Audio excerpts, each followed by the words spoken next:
Good afternoon, ladies and gentlemen, from Gallatin, Tennessee, on the campus of Volunteer State Community College. We are finishing previous game between the Jackson Jets versus Wabash Valley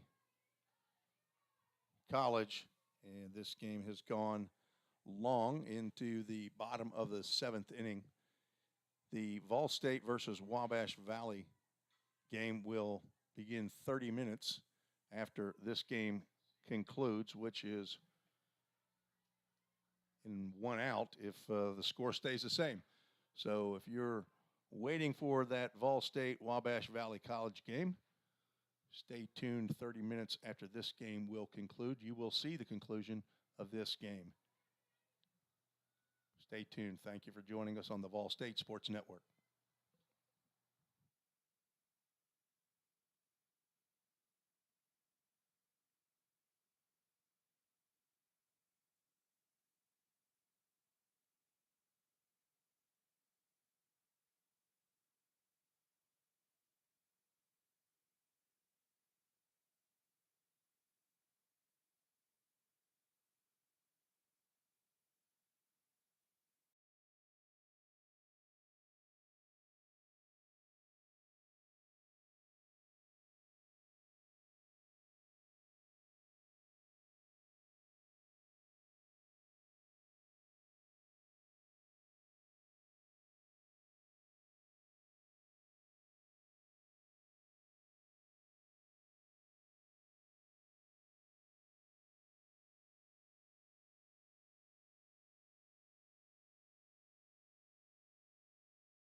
Good afternoon, ladies and gentlemen, and welcome to the inaugural broadcast, audio broadcast of the Lady Pioneers softball game in 2023.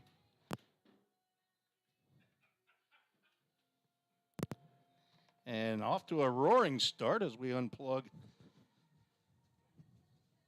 a microphone.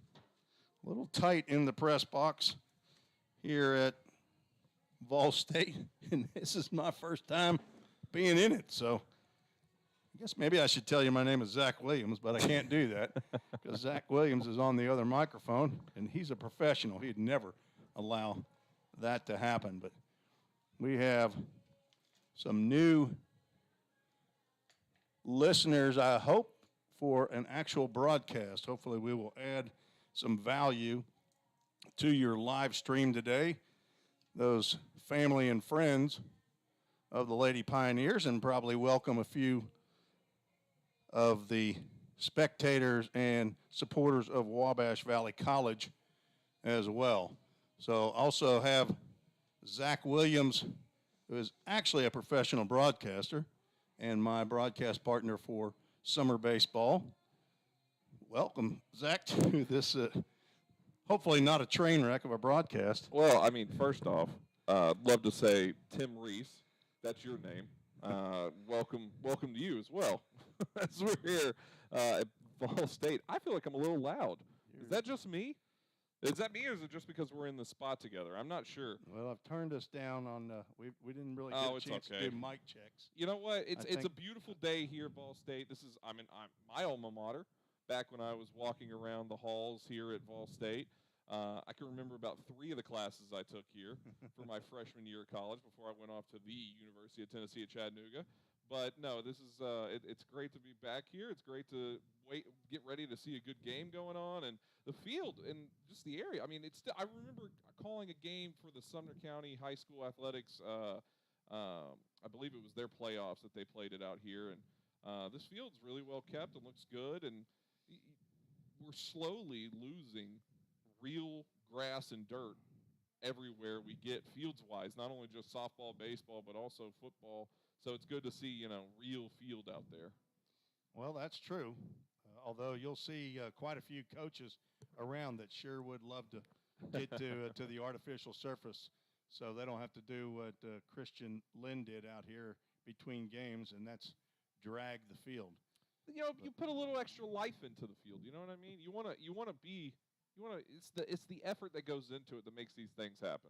Well, that's if they didn't want to do it, they wouldn't do it. But you see, head coach Johnny Lynn out at home plate having a meeting with umpires Tim Coffey, who will be behind the plate, and Mike Barrett, who will be handling the bases as they shake hands with, let's see if I can find the new coach. We have a new coach for the Wabash Valley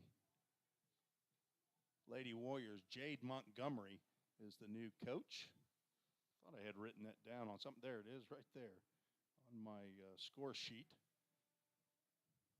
And we are about ready for action as the Lady Pioneers take the field. Let's give you the starting lineup first for the visiting Lady Warriors of Wabash Valley College. Kinsley Heichelbeck will play center field, batting first. Abby, and I'm going to go with Maccabi, M-O-C-A-B-Y. Could be McCabe, playing shortstop, batting second. Gracie Sullivan, batting third, playing second base. In left field, the cleanup hitter, Kinley Edwards, batting fifth and playing third base. Jaylee Akers. Marissa Lane will bat sixth and play first base. Addie Nolly, the DP, will bat seventh. Abby Schreiner will catch and bat eighth. A 9-hole hitter, Cammie Johnson. And on the mound in the circle, Demi Wolf. Now for the Lady Pioneers of Volunteer State, get you their defensive alignment to start off. Katie Davis in left field, Sydney Harris in center field, Madeline Ray in right field.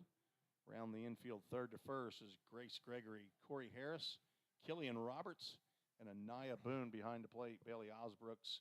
And on the mound for her third start of the season, Maddie Croxford. I love the ice whites for the Nears. I didn't call them the Nears when I was here, but the Nears. And I love that. Yep, it is one of the nicknames. You're listening to us on the VolState Sports Network on YouTube. We will effort at a later time as we are underway at 1:49 Central Time. First pitch, swinging strike one.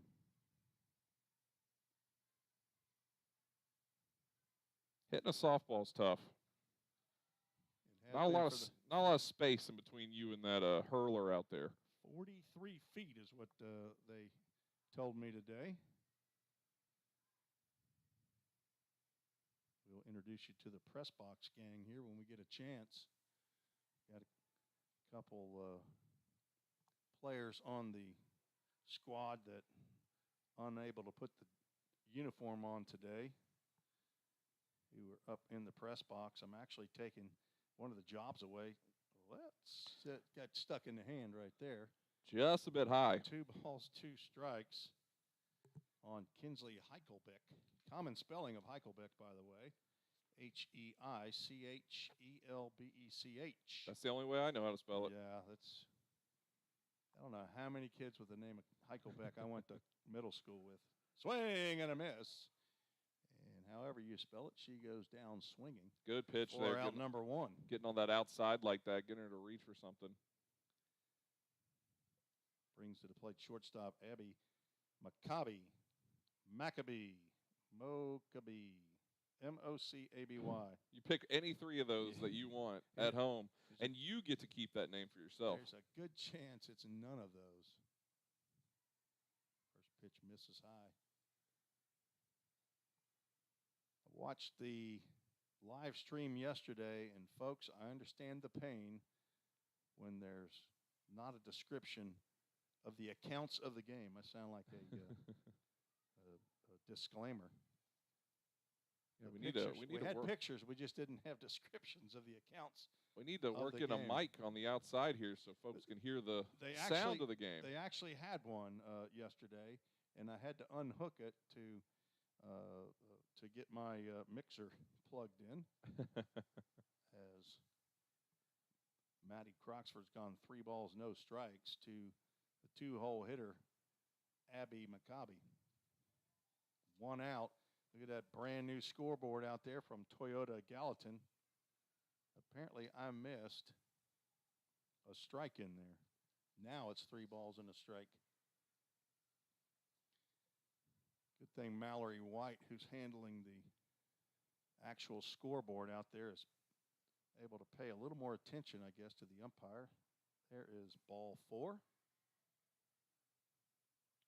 Free trip down the base paths, Tim. Free passes. Everybody likes free, don't they? If you're the Nears, no. No, not if you're the You pitcher. didn't want that one. Now when you're up to bat, sure. Yes. So Mallory White from Westmoreland is the Toyota of Gallatin scoreboard operator today. There's a pitch that just missed somewhere.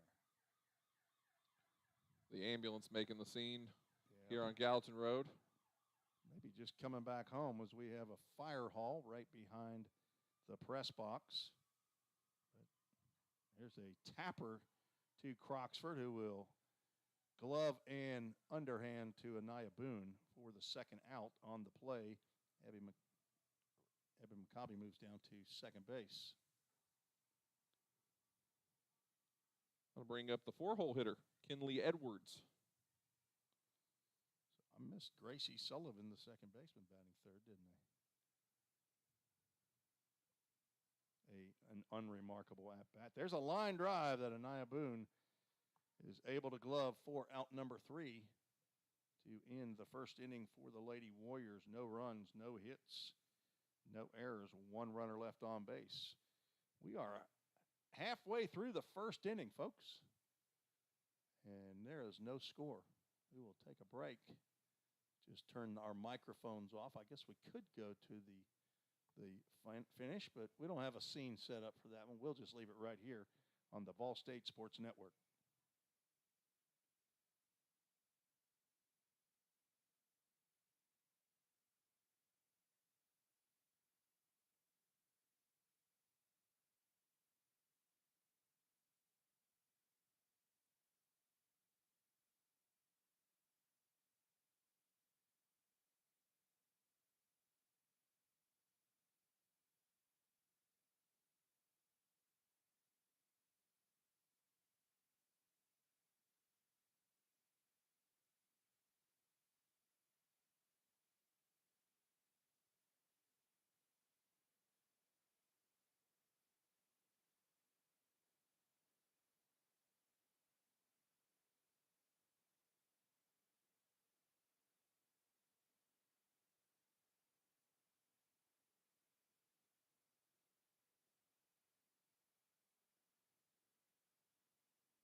Leading off for the Lady Pioneers here in the bottom of the first inning, left-handed hitting Katie Davis from Decatur, Alabama.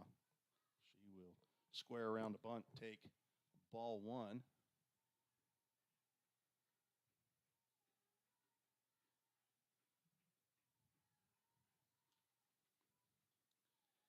Katie Davis, shout out to mom and dad, Tina and Brian, and she puts one right in front of the plate, but a step away from getting a bunt single to lead off the top of the first inning. Thought she got there in time. Mike Barrett, his opinion's the only one that matters down there at first base, and he said out. Now stepping to the plate, second baseman Killian Roberts from Murfreesboro Blackman High School, transfer as she lines out the shortstop. Transfer from my alma mater, Belmont University. She put a sting on that ball, just hit it right to the shortstop, and that's not really. That's one of the most upsetting hits, I think, personally. People say, "Oh, you hit the ball well." And yeah, it was wasted though. You know, as hard it is to hit the ball anyway, you finally get a good one. It's just right at the position. Number 10, Grace Gregory steps in. She'll take ball one outside. Grace Gregory, also a transfer from Belmont University, from White House, Tennessee. Went to Good Pasture High School, a Good Pasture Cougar. Talked to her yesterday at the men's basketball game.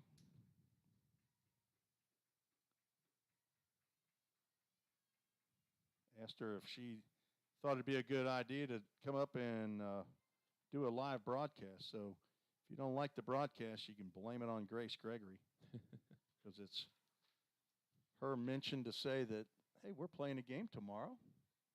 And I said, well, no kidding. We don't have a baseball game. Maybe I'll come up there and broadcast that. And here we are. Shout out to Misha and Marcus, her parents, who are actually here in attendance. Swing and a miss. This game goes a lot faster than a baseball game. That's the real good side about. A lot faster. I mean, from the broadcasting point of view, I personally think softball is much more enjoyable of a game to call than baseball. Pop up in the shallow right field. Right fielder Cammie Johnson comes in and makes the catch for out number 3. So 3 up, 3 down for the Lady Pioneers. There's no score after 1. You're listening to the VolState Sports Network.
Back for the top of the second inning.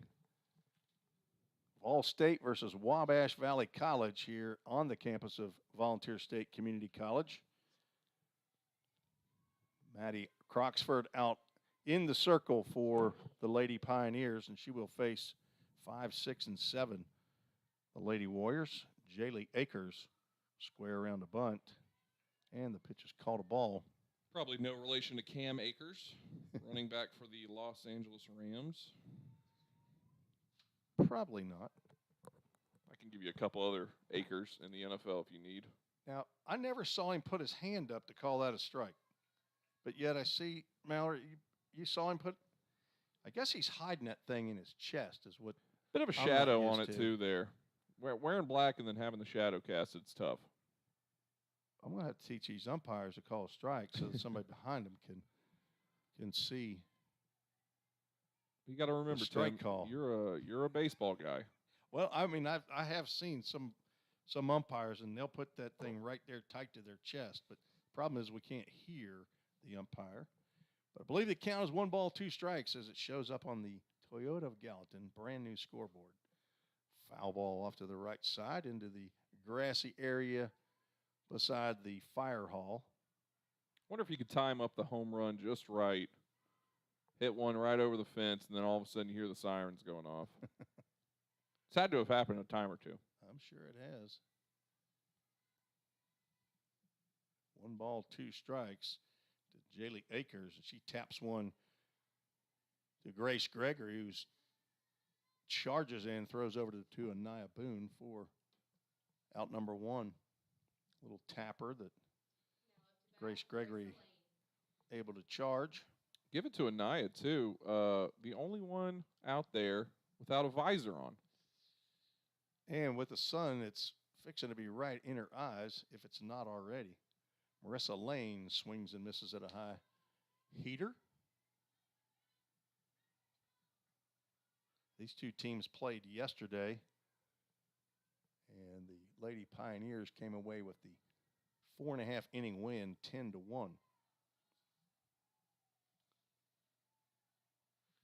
Out goes 1 ball, 1 strike to the first baseman for the Lady Warriors. On deck, Addie Nolly, the designated player, the DP. Behind the plate for the Lady Pioneers, Bailey Osbrooks.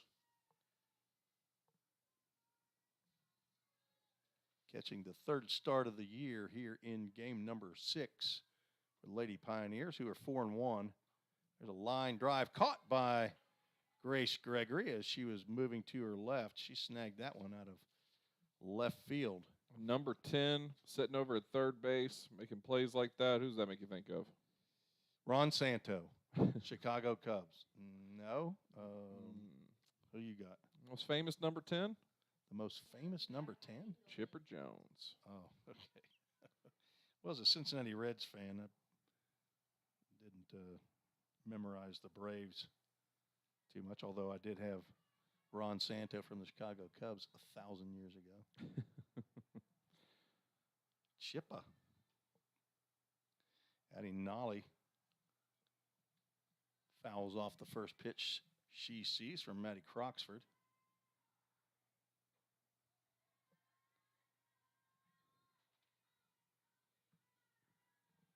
See if I can pull up yesterday's game.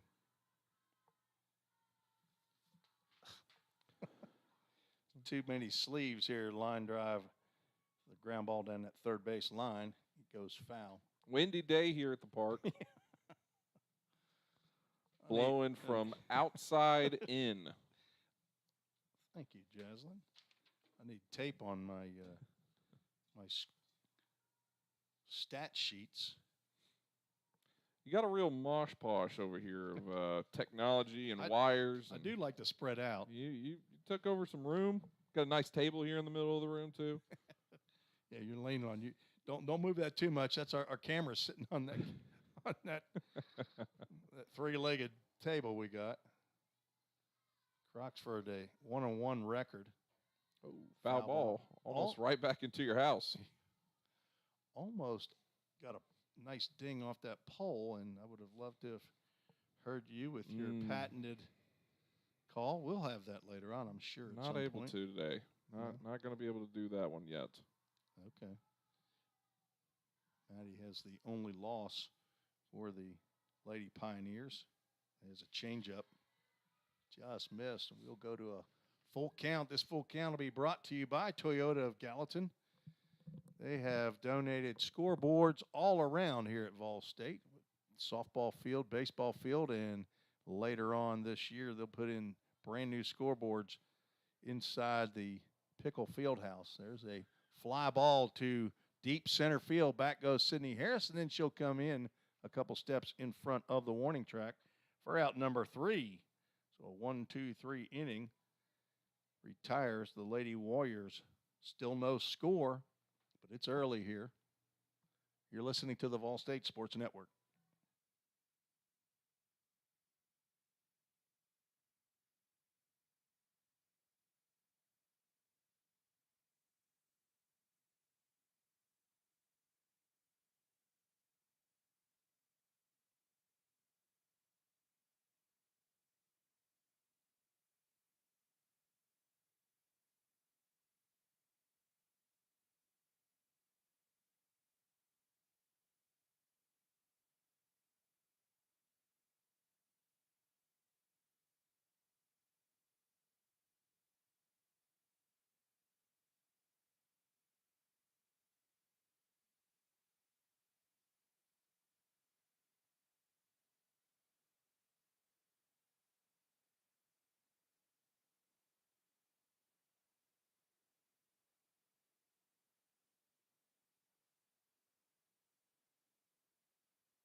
And we're back. Tim Reese and Zach Williams for the bottom of the second inning. Volunteer State will send Bailey Osbrook, Sydney Harris, Cheyenne Lester to face Demi Wolf, a left-hander. Ow. That pitch misses low. No score. A little chilly day, 50-degree weather, but the wind chill probably puts it in the 40s. Another pitch down low. It's a great day for sunny softball. You know what I mean? Well, especially when you're inside the press box. Now, as you see, fans on both sides, they've got winter coats on, gloves, and blankets.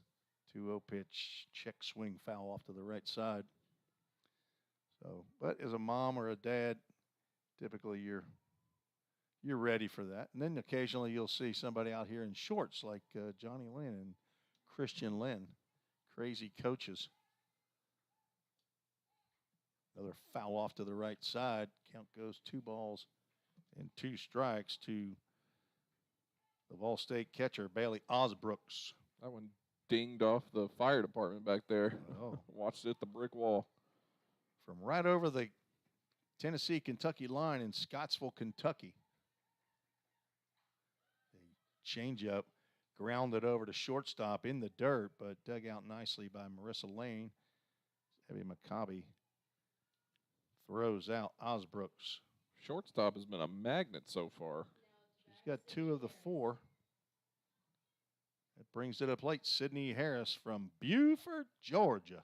Left-handed hitting center fielder. Do you know who's from Beaufort, Georgia? Is that where James Gregory, the funniest man in the world? No. I don't. Swinging a foul off to the left side. Let's get her out on the scoreboard. Who you got from Beaufort, Georgia? I don't know. That's why I was asking you. Oh, no. Well, Sydney Harris and and her family. Allison is her mother. Transfer from Georgia Southern. Looks at a pitch high, 1 ball, 1 strike. Sydney went 1 for 3 in yesterday's game against Wabash Valley.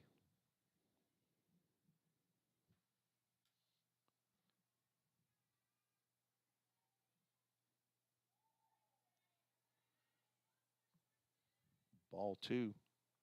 Sydney hitting .444, played in all 5 of VolState games, started all 5. She has 8 hits, which is tied with 2 other players, Killian Roberts and Katie Davis.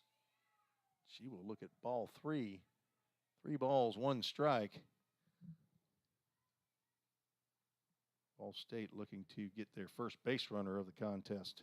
Much different game than it was yesterday, correct?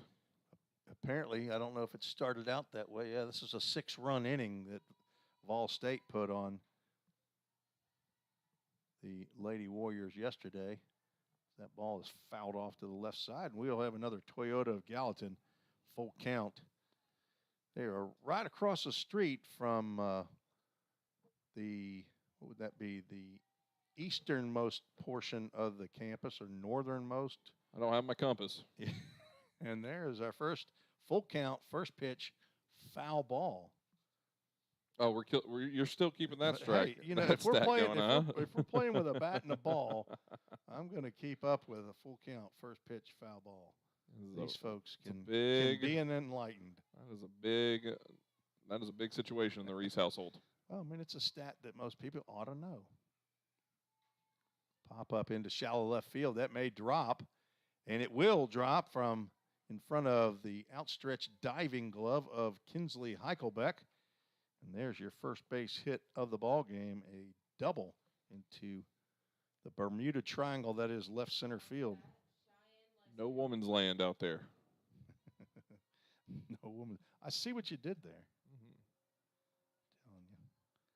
You got it going on. Cheyenne Lester steps to the plate, the DP. That's one, too, by the way, real quick, that the wind actually helped her on that because it's blowing back towards the home plate. Yes. That kept it out. If it had gone just a little bit further back, she might have got glove on that one. That would have been an outstanding catch, no question. Pitch. There we go. It's a very delayed. That's what I'm missing. I heard him yell that time, and it was an extremely delayed raising of the right hand. Needs a tardy slip, huh? So Mallory's putting it up there on the Toyota scoreboard based on the yell. And I wasn't staying on the umpire long enough. You have headphones on. What? Little joke right there. It's a broadcasting joke. Yeah, it's a broadcasting joke. Lined out of play to the right side. We're just talking baseball up here, Zach. No, softball, we're not. baseball. Talking softball. That's right. Just talking softball. 200 feet down the lines, 205 feet. They added that extra 5 feet out there in center field. Pitch goes high. Count goes 2 balls, 2 strikes. How high does the net go back there? Because it goes from what? It goes from right field all the way to about left center.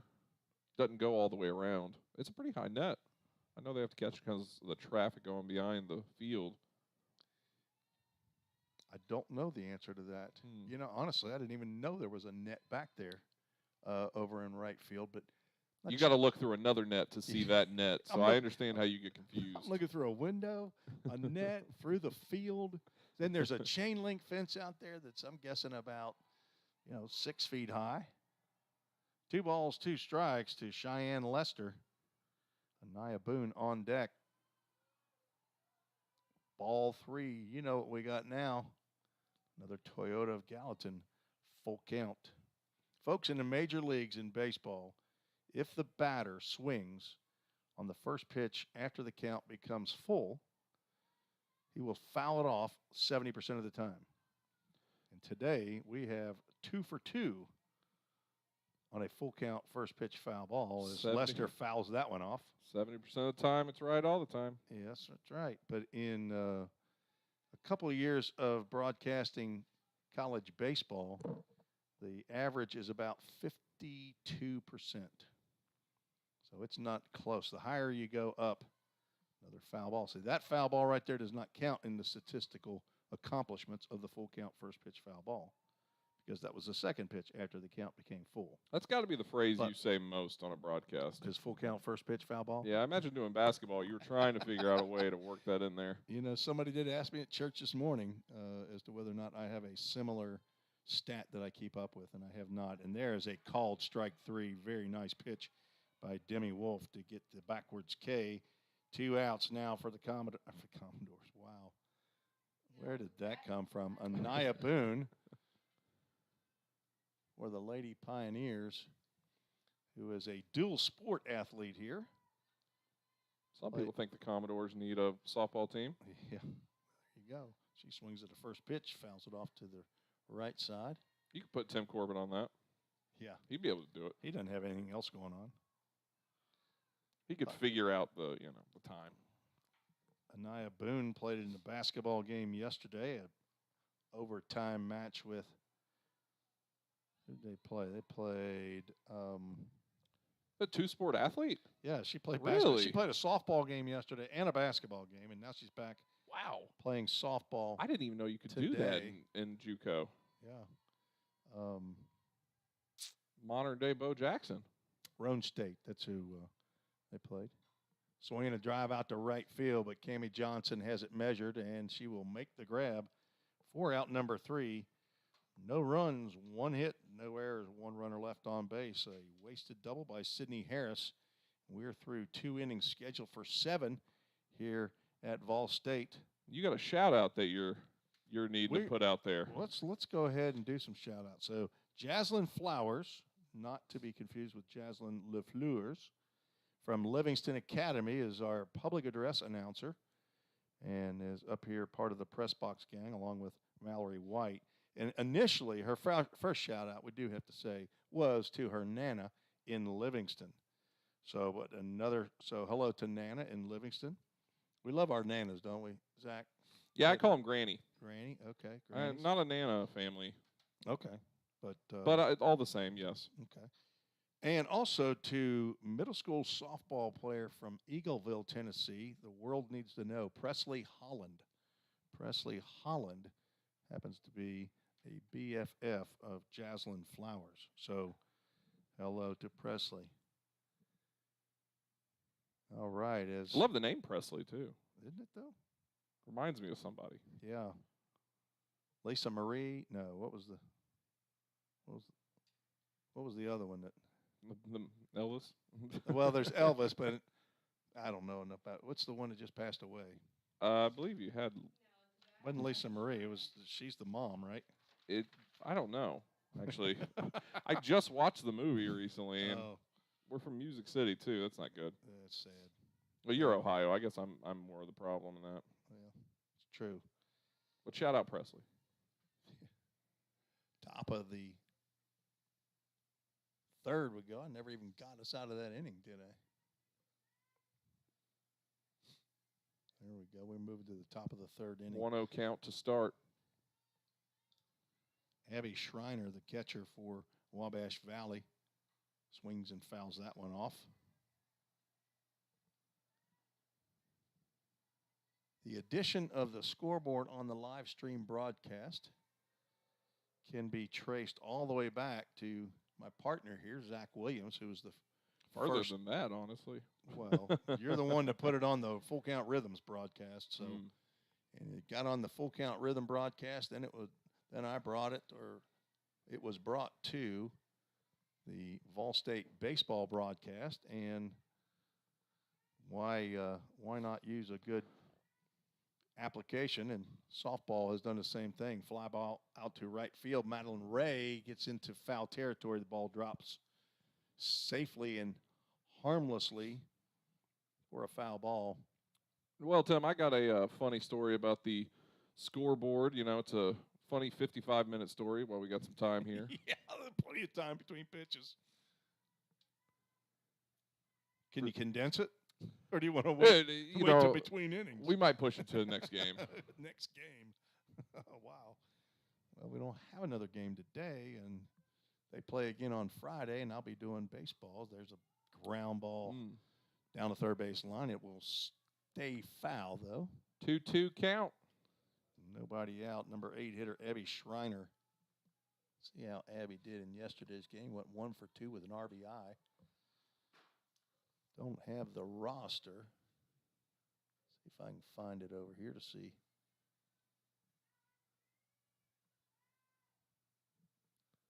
Two pitch, sails high. Toyota of Gallatin, full count. Looks like Tim Reese might have a visitor here in the press box. Is that one of the baseball guys? No, that is athletic director Bobby Hudson. Fouled off, and we are 3 for 3. Bobby, I know you're a stat guy. Keep stats. 3 for 3 for full count first pitch foul balls. But Bobby, what do you think, huh? Is this pretty good? Good day, Yeah, good day.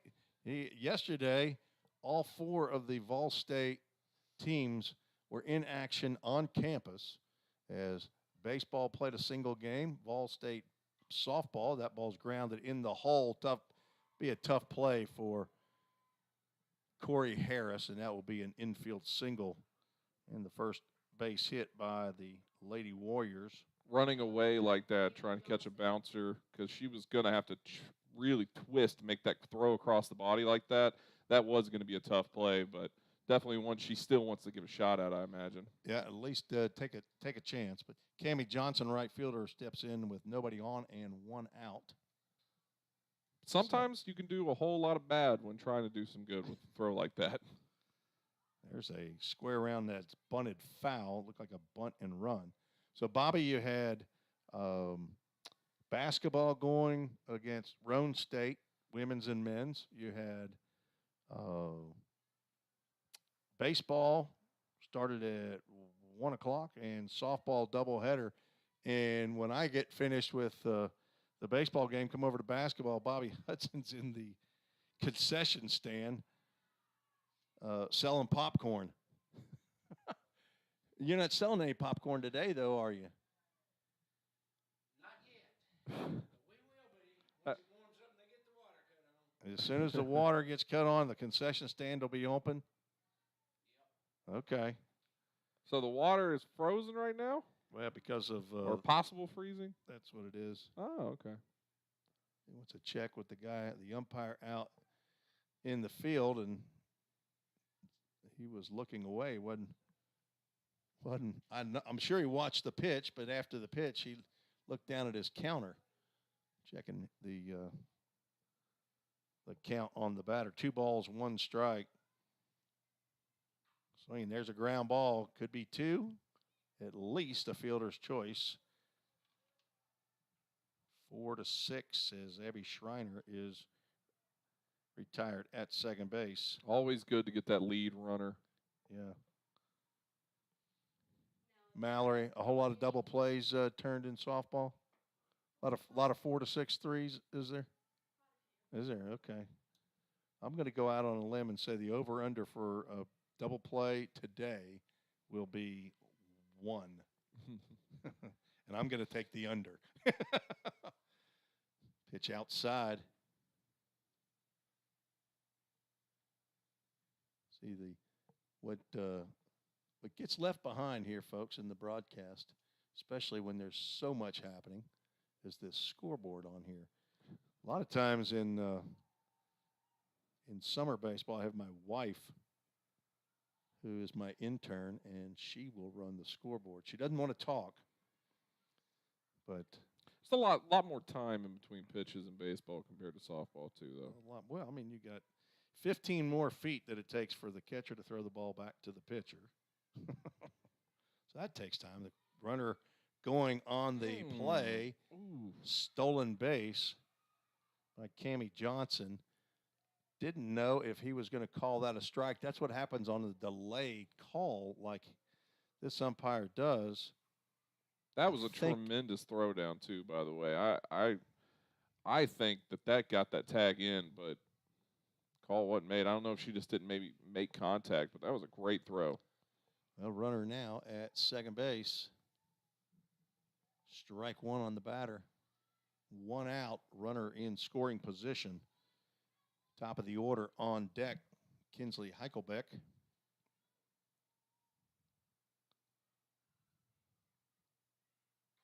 Swinging a foul ball off to the left side brings us to a Toyota of Gallatin full count. Bobby, I tell you what, Zach, you want to give him the headset for just a second? Let him. Here you go. Sit right here, Bobby. We can have him on just for a little bit of time. See if we can not. Does that fit you? Yeah, Okay. we're good. You good? Okay.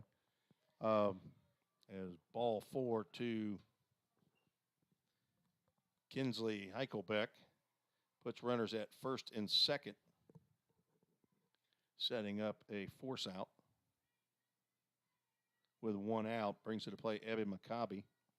Second walk by Maddie Croxford. So, Bobby, we got brand new scoreboards here at softball and baseball as pitch gets in there for a called strike. But we got additional work to be done on the scoreboards here. Are you familiar with when the Toyota of Gallatin portion of the signage and softball logos and baseball logos will be? Supposed to be this week. Okay. They're going to look really, really good. Really appreciate Gallatin Toyota stepping up to the plate and helping us out and putting the investment in our student athletes. That was a big haul right there, wasn't it? To get these scoreboards are, I mean, beautiful looking, and I know it's going to be enhanced even more with that signage that's going to go over the top. I saw some signage though already in the gymnasium for Toyota. I assume that's for some the new scoreboards that are coming, right, for basketball. Yeah, we've got some other signage we're going to try to get up there before the ones come in June, July. We're redoing the gym floor and getting new scoreboards, so it's going to be an enhancement for them, and just a lot of good things happening right now. Okay. Well, good. 37 years here at Volunteer State. Is that the right number I've got? Yep. 37 years. We have another Toyota of Gallatin full count. So not all as athletic director. You were the women's and men's basketball coach. Is that right when you started? Yeah, 20 years of that. And tried to get them to give me 40 years for my retirement, plus my 2. I went to school out here, but I couldn't get them to do that. So. You mean 20 years because you did both women's and men's? Yep. Coach Key came in last night after those tough losses that he had, and he said, "How did you do that for 20 years?" I said, "Well, you see my hair and kind of lose my mind every now and then. So, well, there you go." We have a meeting at the mound after the third walk by Maddie Croxford. Puts Abby Maccabi on base and brings to the plate the 3-hole hitter Gracie Sullivan with bases loaded and 1 out. Sullivan in yesterday's game she was the DP, went 1 for 3 in a game that the Pioneers won 10-1, scoring 6 runs in the second, 2 in the third, 2 in the fourth to take a 5-inning win run rule over Wabash Valley. So this will all happen again next Saturday with all 4 teams playing on campus again at the same time. There's a ground ball into the Lady Pioneers dugout. Looks like head coach Johnny Lynn got a foot on it. Good thing that didn't hit his knee. Which knee was it that he had repaired? I think it's his left knee. Left one? I don't think he's able to cross that one quite yet. Okay, that would make sense. He's down there with that right knee crossed over his left, sitting in the dugout. So swinging another foul ball off to the right side this time. An equal opportunity foul baller is number 22, Gracie Sullivan, the second baseman.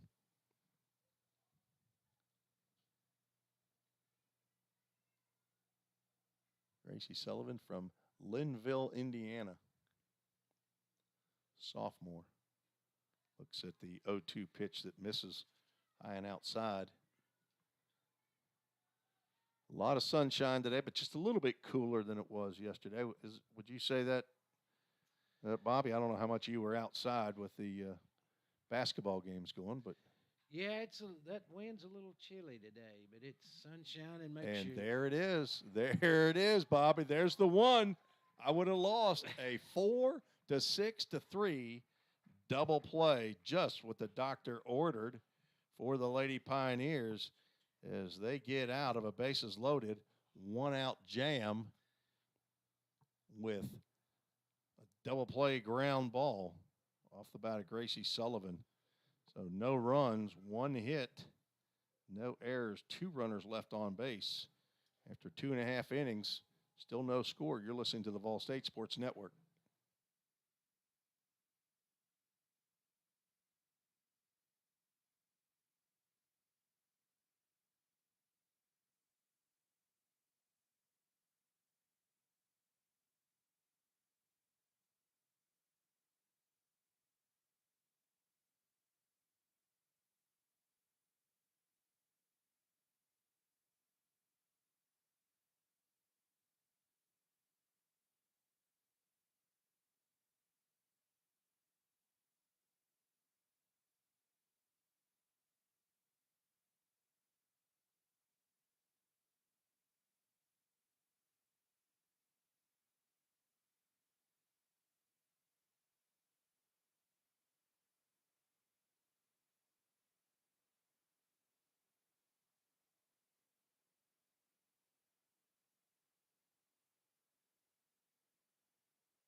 Tim Reese, along with Athletic Director Bobby Hudson, back at the softball field for Vol State.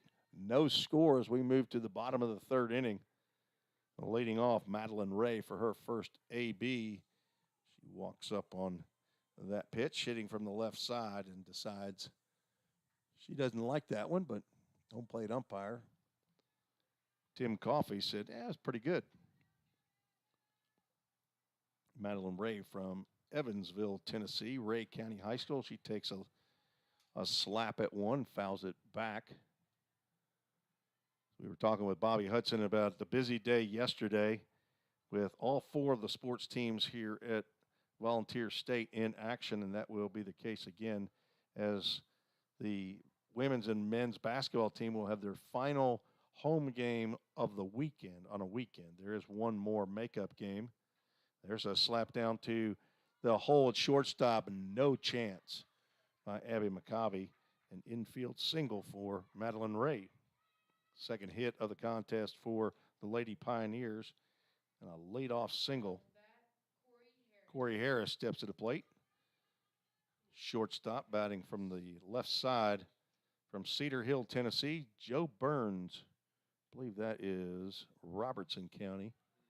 Does that sound about right? All you Middle Tennesseans.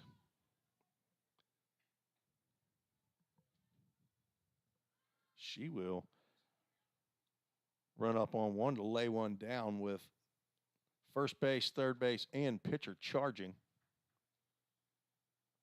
Fouls it off to the backstop. We'll have a timeout called as head coach Johnny Lynn will have a chat with Corey Harris, wearing number 1 here in the home whites.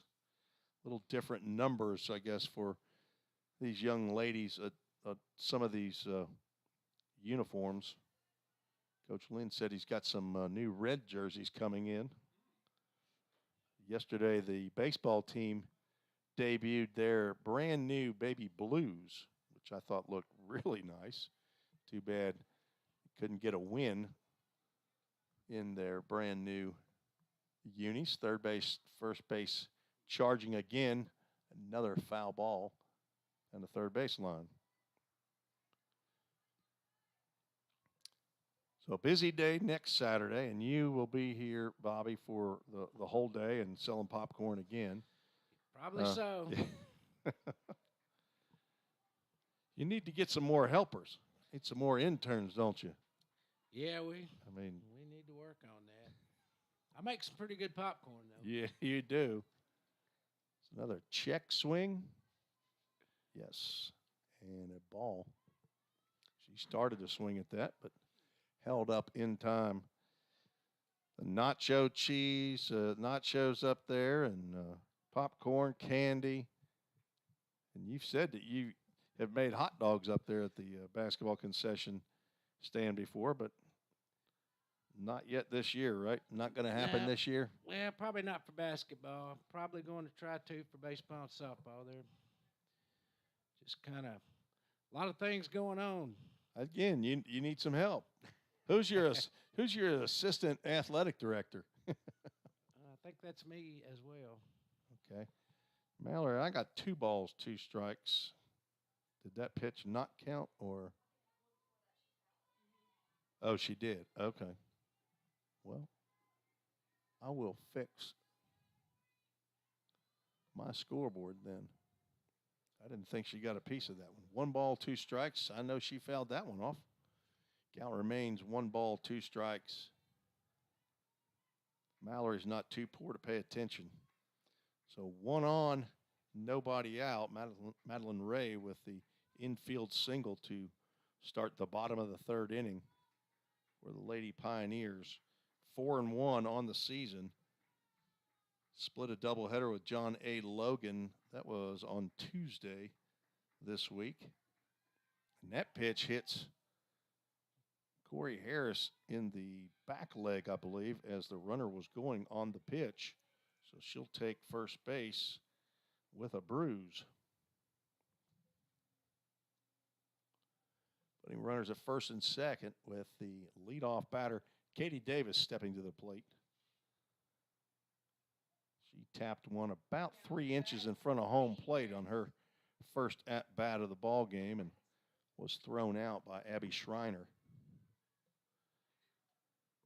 So we are efforting, Bobby, as you know. We've had conversation on trying to get some students here at VolState to come and do the audio portion of a broadcast. We now have the live stream, as folks who've tuned in before have seen, and I assume it was Jaslyn and or Mallory that was handling this scoreboard on the live stream. Right now it's yours truly. Another pitch gets in there on that outside corner for called strike 2 while Katie Davis was running up on the pitch. She's now down in the count, no balls, 2 strikes.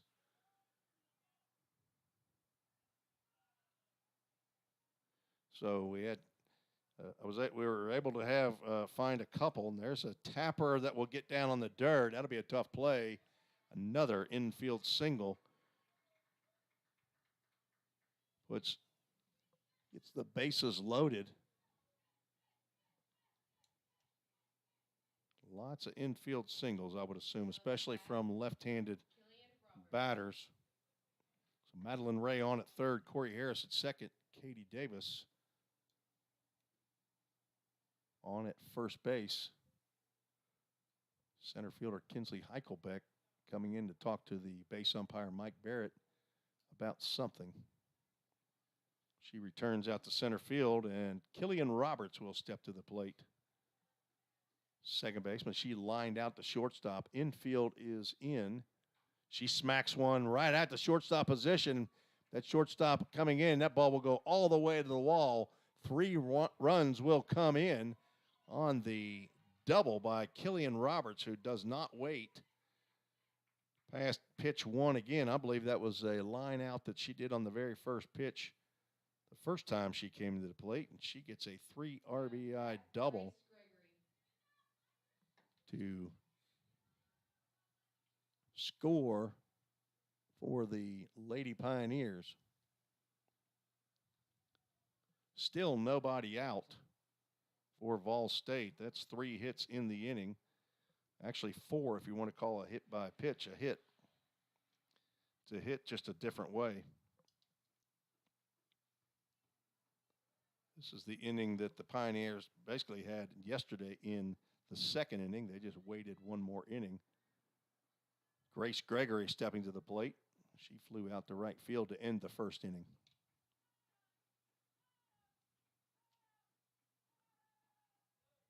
Looks at the first pitch. Ball 1. Grace, a local product. White House, Tennessee. Went to Good Pasture High School near Madison, suburb of Nashville. Transfer from Belmont University, the Bruins. I think, Tim, you know a little bit about them, don't you? I do. Of course, when I played there, Bobby, they were called the Rebels. We were the Belmont Rebels. I played a I little remember baseball that. there, 1980 to 1982. I started when I was 3. Yeah. There's a strike on the 3-0 delivery by Demi Wolf. She didn't realize that the home plate umpire has a delayed strike call, and she was trying to entice him into calling that ball 4. Bailey Osbrook's on deck. Fouls that one off over the press box, and we'll have a Toyota of Gallatin full count. Go to Toyota Gallatin, just right across the street from the entrance near the baseball field, the Tim Garrett Baseball Complex, up on the other side of the campus. Go in there and say hello to my good buddy. Oh, what's his name? After this pitch, that ball is hit out to right field. A catch is made. Tag by Killian Roberts from second to third, a productive out for Grace Gregory. She flies out to right field.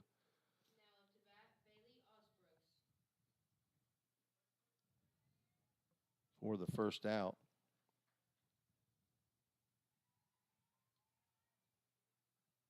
Wayne Hobdy, the salesman who sold me my Toyota Tundra a couple years ago. Good man over there. 1 out and a runner at third. Middle infielders are playing back. First and third playing even with the base. Grounder on the third baseline, foul. Osbrooks grounded out to short to lead off the second inning.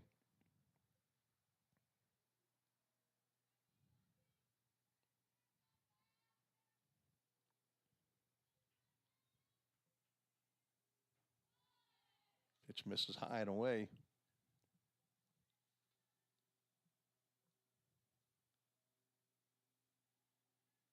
Yeah, this game goes a lot faster than a baseball game does.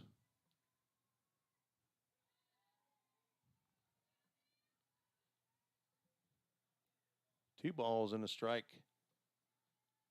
to the Lady Pioneers catcher. On deck, Sydney Harris.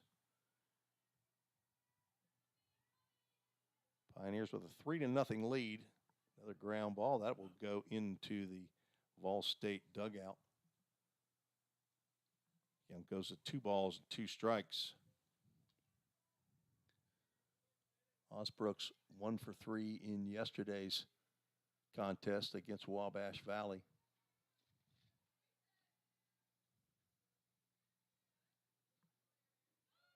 Changeup misses down low. We'll have another Toyota of Gallatin full count. Wind is changing directions. In the start of the game, it was going from center field toward third base. Now it's moving center field over to right field. 3-2 pitch, swung on and fouled off to the left side. 4 for 5. I don't know what the percentage is with Major League Softball, but it looks like at least in college softball, it's a little higher than in baseball. They're 4 for 5 on swinging at a full count. Swing and a miss. Wolf gets Osbrooks swinging for out number 2. That's the second strikeout for Demi Wolf. 2 outs in a row after giving up a single, a hit batter, a single, and a double that produced 3 runs. So now it's going to take a 2-out RBI or a wild pitch or pass ball to score Killian Roberts, who's down at third base. Sydney Harris at the plate.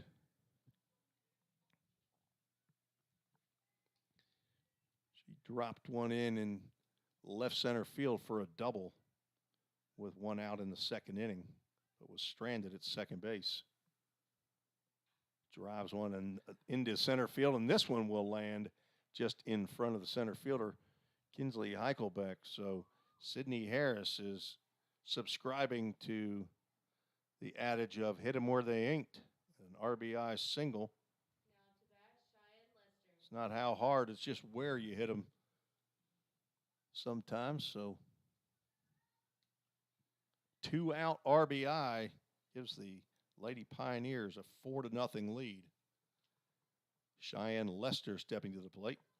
First pitch she sees in there for a called strike.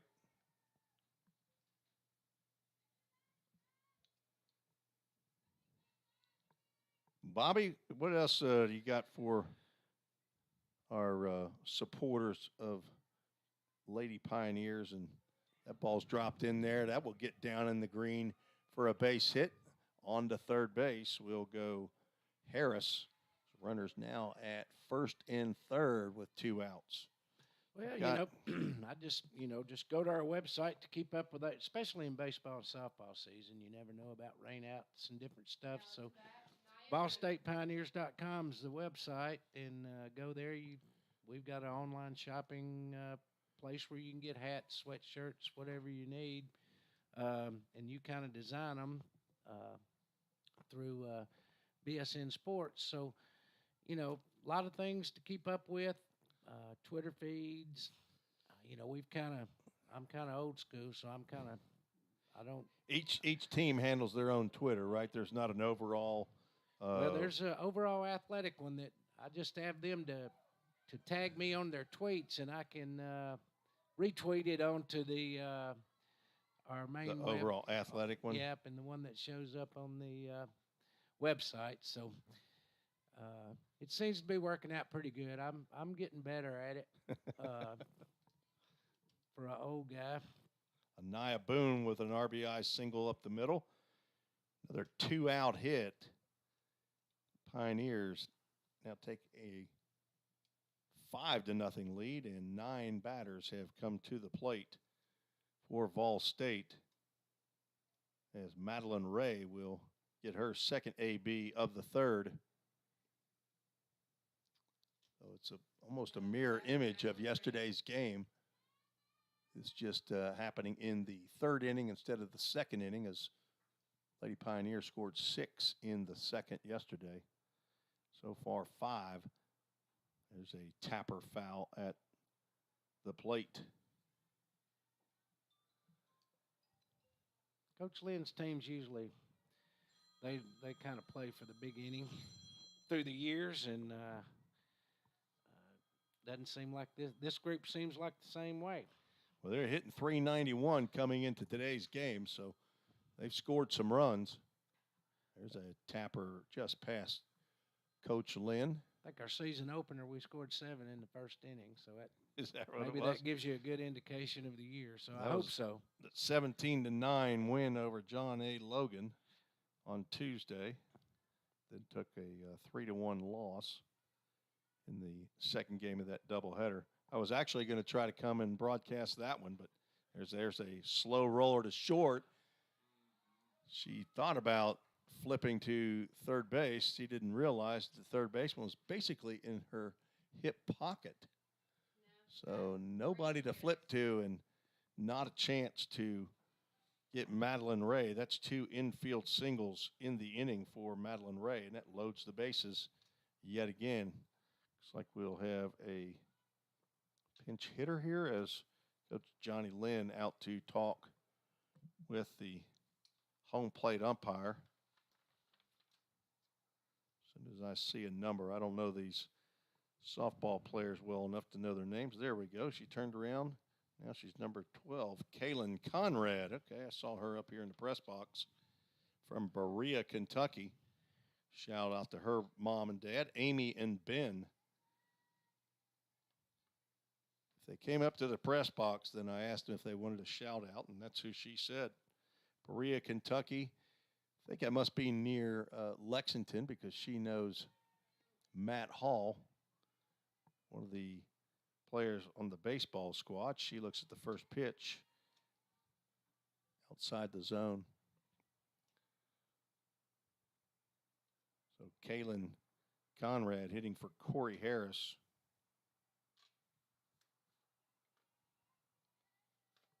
2 outs, bases loaded. There's a strike called on the outside corner.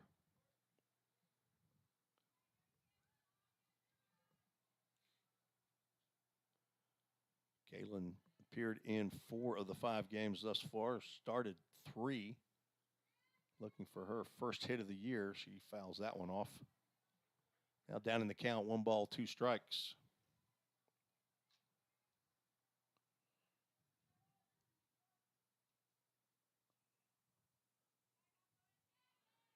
Yeah, with baseball adding one additional coach this past year on a volunteer assistant, he got a little more help, or at least Jim McGuire's got a little more help over there on the baseball side. That can't be bad, is it, Bobby?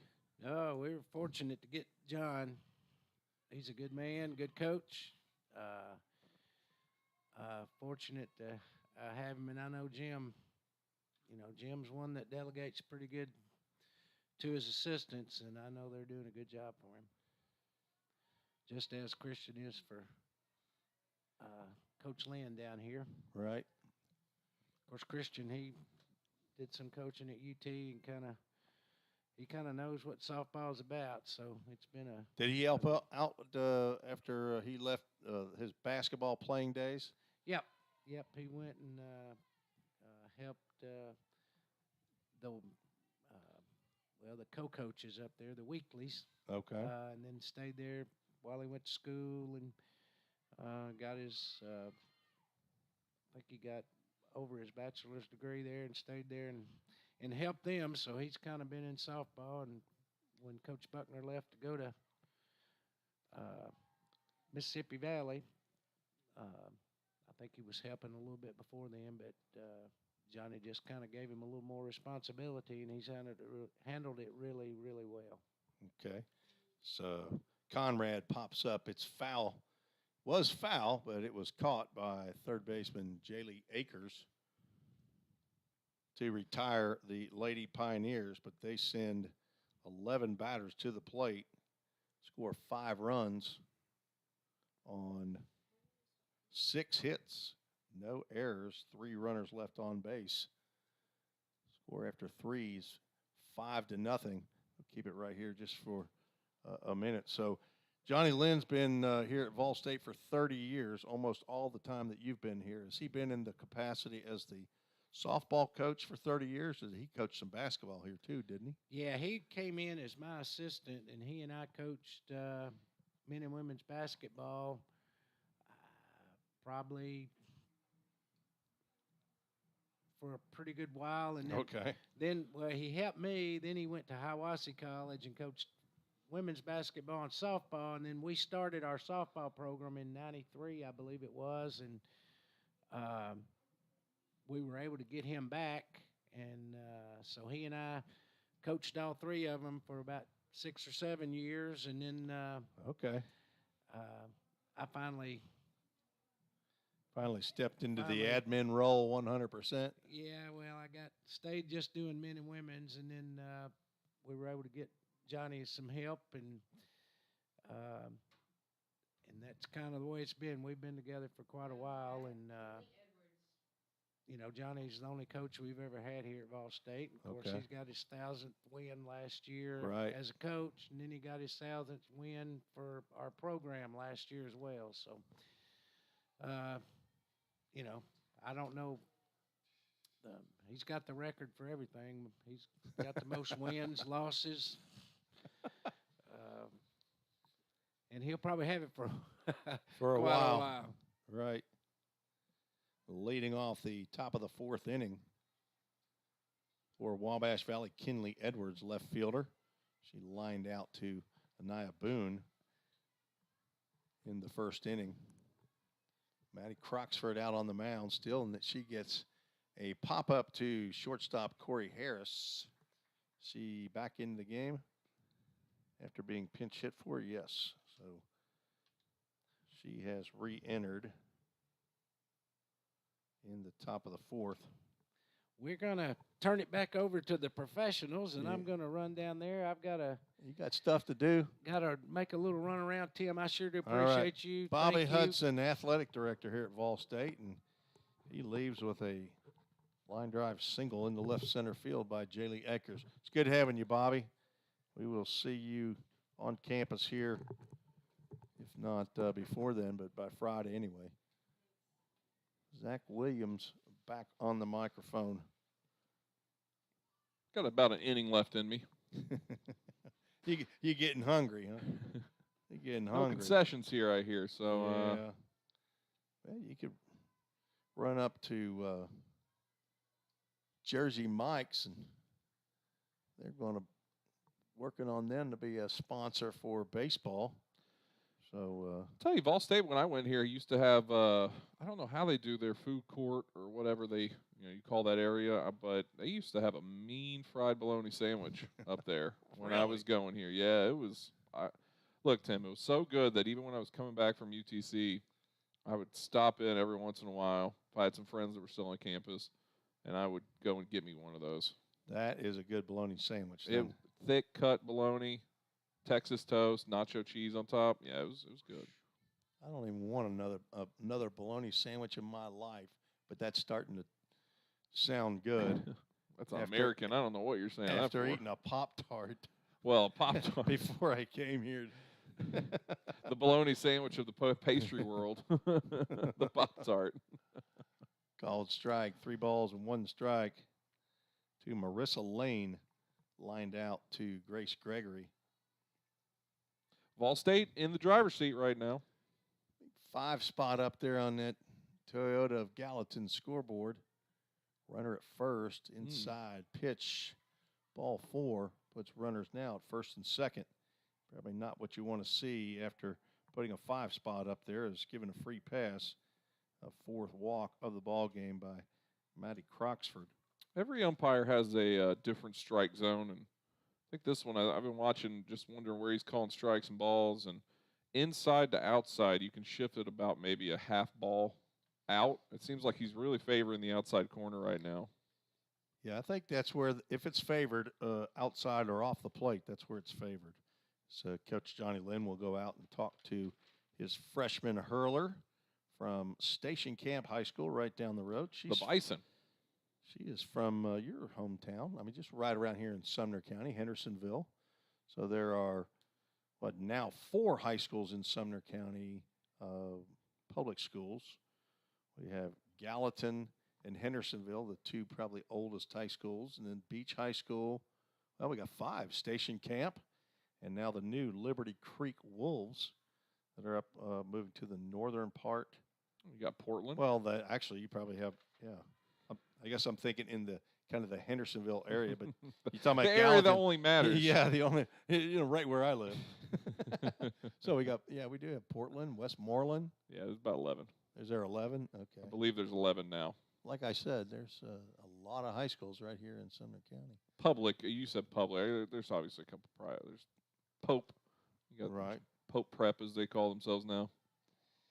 Ball 1 to Addie Nolly, the designated player, with runners at first and second, 1 out. Could we get another double play as that one's popped out of play? We've already had a 4-6-3 with the bases loaded, and that's how Maddie Croxford ended the top of the 3rd inning. Wabash Valley had a golden opportunity to score some runs, but she induced Gracie Sullivan into the 4-6-3. There's a hard shot down the 3rd base line that stays foul just past the Lady Pioneers dugout. 6 hits in that bottom of the 3rd inning for the Lady Pioneers. They now have 7 hits in the contest. So a little difference in softball's scoreboard than the men's, as that ball goes over the outstretched glove of Bailey Osbrooks, and both runners move up a base on the wild pitch.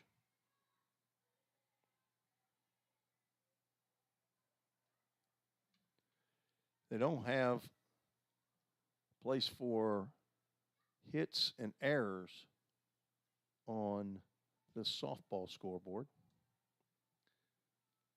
And the count apparently is 2 balls and 2 strikes. That's a deep drive to left field. Back goes Katie Davis, and that will hit off of the screen above that brand new scoreboard for a 3-run home run for Addie Nolly. As Wabash Valley gets right back in this game. First long ball of the contest. Not sure if there were any home runs in yesterday's game. There was one, Cheyenne Lester.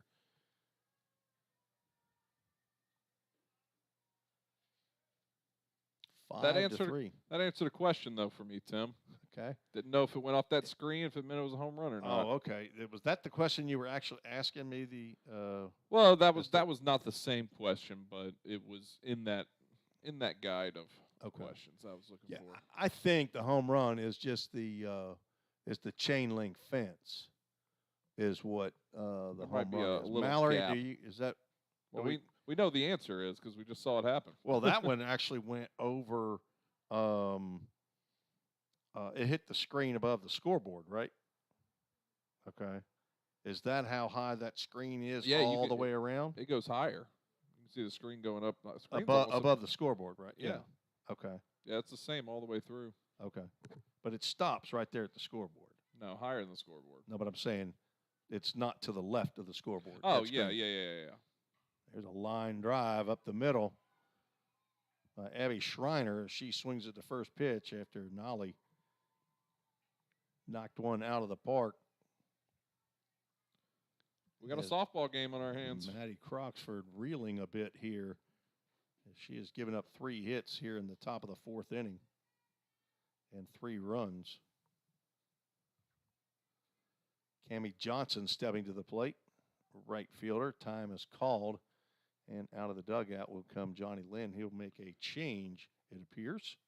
He will come talk to home plate umpire Tim Coffey. Tim Coffey. You know him? Nope. No. Just wonder if the other umpires out there might be Bill Soda and No, only one other umpire. Brandon Juice. Only one other umpire, and his name is Mike Barrett. Doesn't have a nice drink name like Tim Coffey. Wonder if his family founded the coffee. You think he's from Coffeyville or Coffee County? All right. It's not Hallie. It is Hallie? All right, Hallie Grace Patton, sophomore from Savannah, Tennessee. On in relief of Maddie Croxford, wearing number 33 in the white unis. Come on to take some warm-up tosses. Croxford giving up 4 hits. So far, 3 runs. 1 runner is her responsibility. I believe Maddie Croxford's a true freshman. At least that's what it shows. I don't know if they put redshirt freshman on here or not, but shows a freshman from Station Camp High School is Hallie Grace. Is that? It is right, Hallie. For some reason I want to look at it and say Holly now, but Hallie Grace Patton from Savannah, Tennessee, transfer from Dyersburg State. First pitch she delivers is driven out to center field, but Sydney Harris makes the catch for out number 2 here in the top of the 4th inning. It's another one of those wind balls right there. The wind's coming right back at home plate. Got out to the warning track, but didn't have enough juice. Addie Nolly turned that wind around out there to left center. There's a smash between third and short that gets into left field by Kinsley Heichelbeck for her first hit of the contest. She's now 1 for 2. Puts runners at first and second. Bringing to the plate Abby Maccabi. Mokabi. Just Abby. How about we just go Abby? Didn't bring the pronunciation guide up to the press box tonight. Didn't have a chance to, once I got the lineup, to ask those kinds of questions. We were scrambling here at the end in our inaugural audio broadcast of Lady Pioneer softball. Not sure when the next time we'll get an audio broadcast. Ground ball smashed down the first base line, but it is foul. Snagged by Anaya Boone down there, but merely strike one.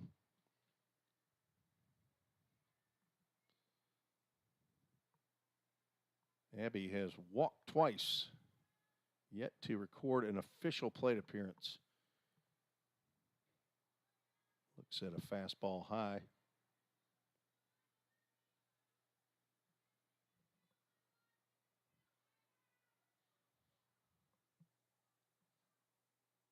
Patton 3-0 on the season, a 3.29 ERA, and there's another ground ball single into right field.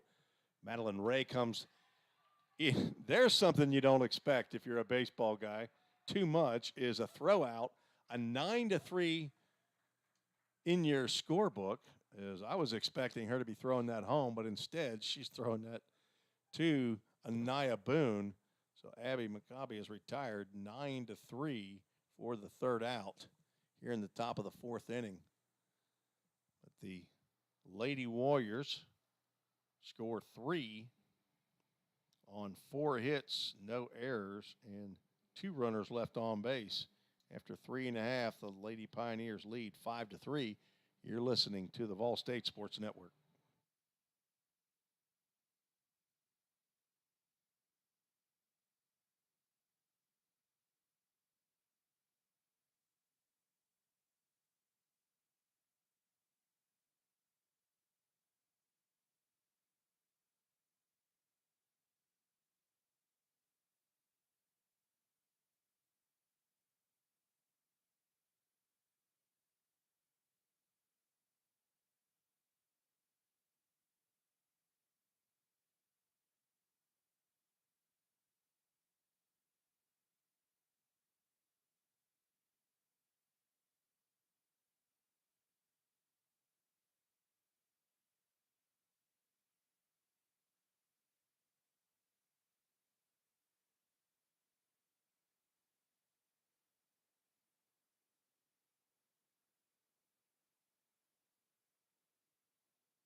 Zach Williams out of the house here as he has to head home for some family duties. Ground ball, slow ground ball over to shortstop off the bat of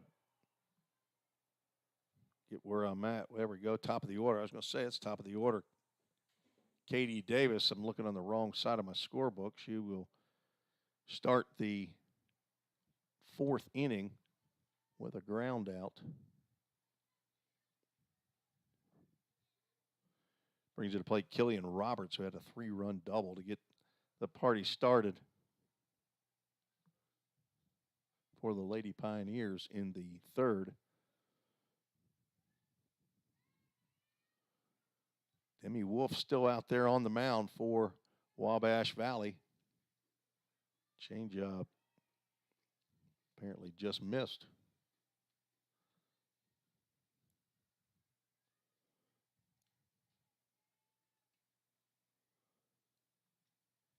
Killian lined out to short and doubled into left center field with the bases loaded. She smacks one out the left center again, and that ball will get down at the fence. The warning track, Kinsley Heichelbeck will get it back in, but not before Killian Roberts has her second double of the ball game.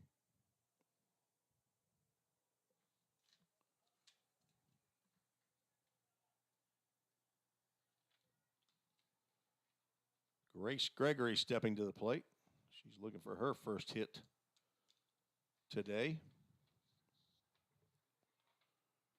Flown out twice to the right fielder. Pitch delivered outside. Glad to have you all along here on a Sunday afternoon. The VolState Sports Network on YouTube.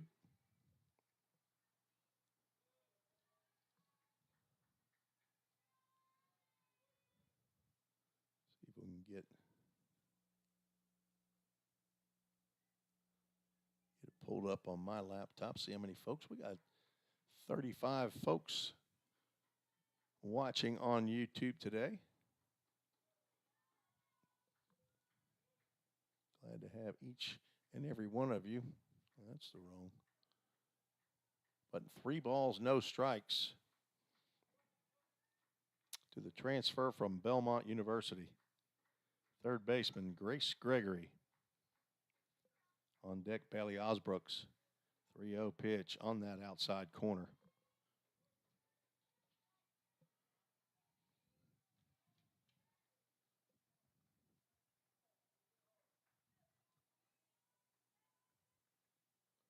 Killian Roberts on at second base with a double.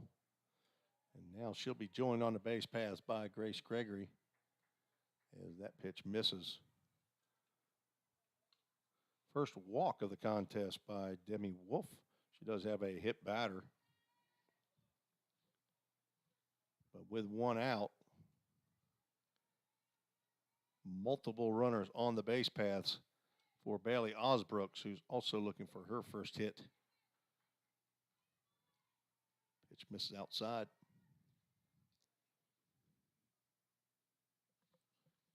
Jaslyn, you got tired of doing the PA?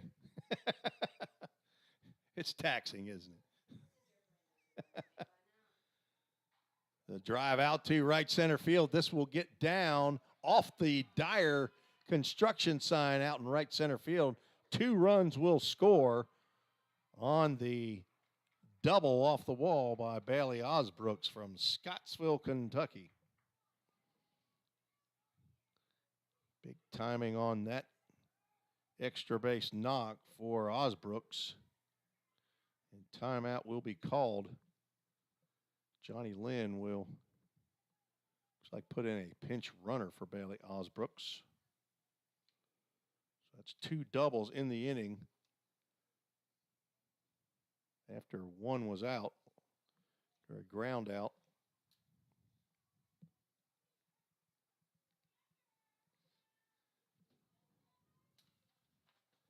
A pinch runner, Reagan Swims, will pinch run for Bailey Osbrooks.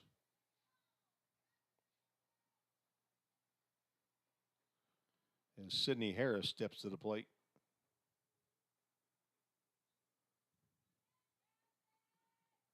Swings and fouls that ball. Let's get some runs up on the board here. There we go, 7-3 lead. Get our scoreboard working.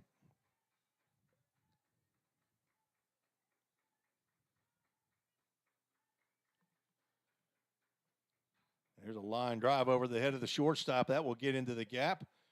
Go all the way to the wall. Sydney Harris will cruise into second base with a stand-up double. Another RBI. She is 3 for 3 on the day. 2 doubles and a single.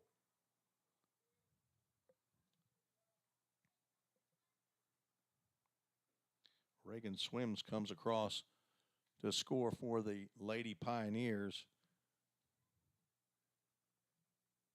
And head coach Jade Montgomery coming out to talk to home plate umpire Tim Coffey. Looks like she will make a change in the circle.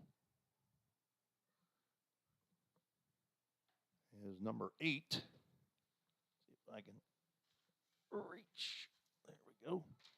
The lineup card. See who number 8 is. Looks like Kirsten or Kirsten White. If I can find them online. Make sure that's the right number. There it is. Kirsten from Robinson, Illinois.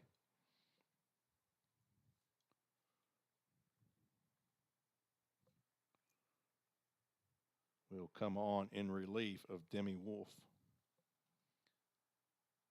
Kyrsten White. Demi Wolf will go 3 1/3.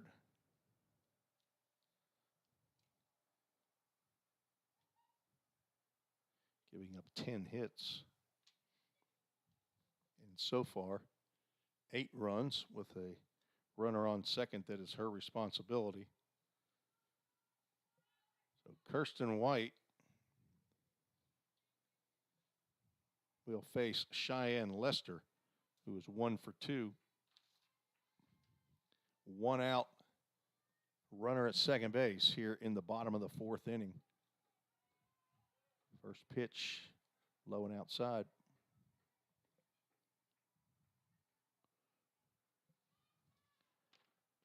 Cheyenne Lester from Murfreesboro, Tennessee, Murfreesboro Oakland High School.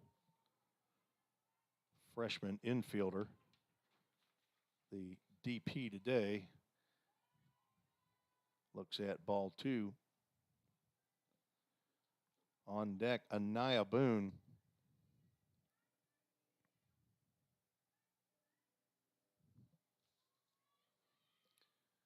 Lester started and played in all 5 of VolState's games thus far. Count goes 2-1. She's hitting .333. Came into today's game 4 for 12. Now 5 for 14.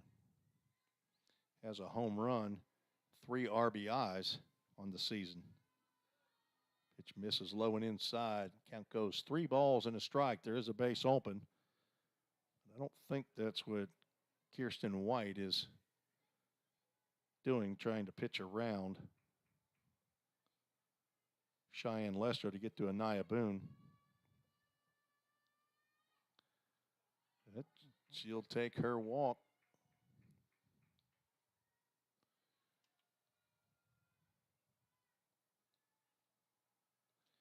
I missed a hit I see in the bottom of the 3rd inning. If somebody's scoring at home, probably been yelling at the screen. VolState had 7 hits in the bottom of the 3rd. There's a first pitch strike to Anaya Boone.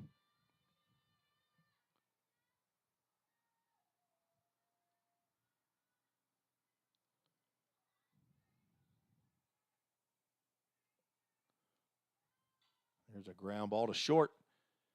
Bobbled, and a throw to first base will not be in time as Anaya Boone reaches on the air. And everybody moves up a base. Thought Abby McCabe might try to go to second base there, but probably the smarter play. He didn't attempt, but once she bobbled that ball, she was going to have trouble. So with bases loaded and 1 out, Madeline Ray steps into the plate. She is 2 for 2. Looks at ball 1 from White.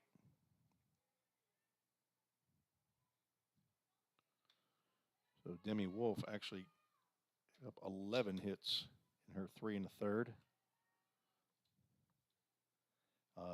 Square around a bunt. Bat pulled back on a called strike.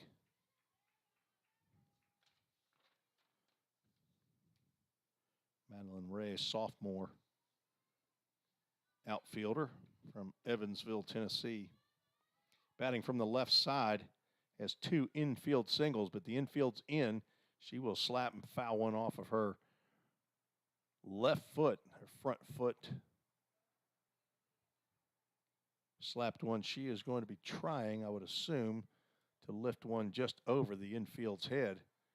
Actually, center field and left field are playing in. Center fielder Eichelbeck is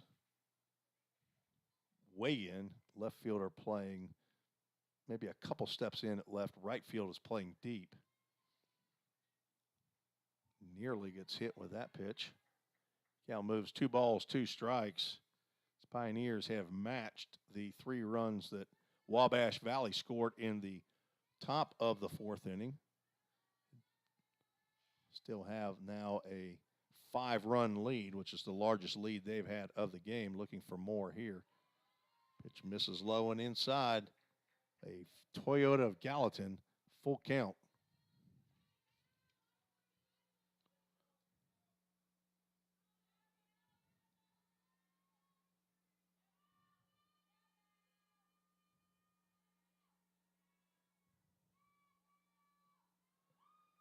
3-2 is grounded softly to second base. Her only play is over to first. So an RBI ground out for Madeline Ray. Scores Sydney Harris with the 9th run. Lester moves over to third, and Nia Boone down to second base. Now 2 outs. The Pioneers extend their lead to 9-3.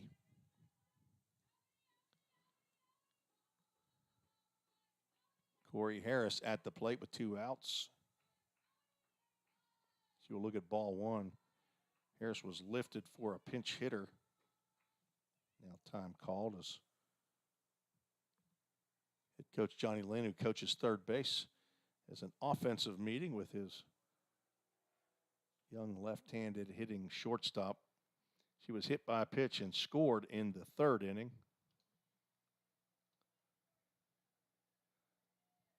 Corey Harris went 3 for 3 in yesterday's contest. Scored 2 runs. Hitting .500 on the season. Had 7 hits coming into today's action. And we'll look at ball 2.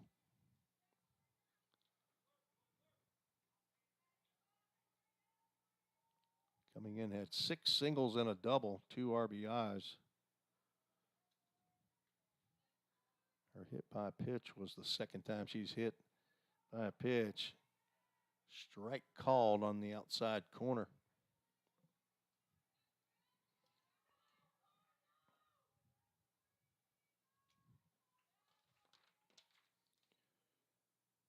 Corey Harris, a freshman infielder and a pitcher, shows on the roster from Cedar Hill, Tennessee. That pitch not even close.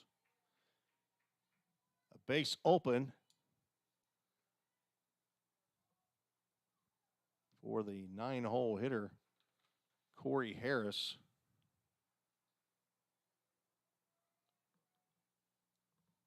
Three balls, 1 strike, 2 outs. Grounds one foul toward the Wabash Valley dugout. We'll have a Toyota of Gallatin. Full count.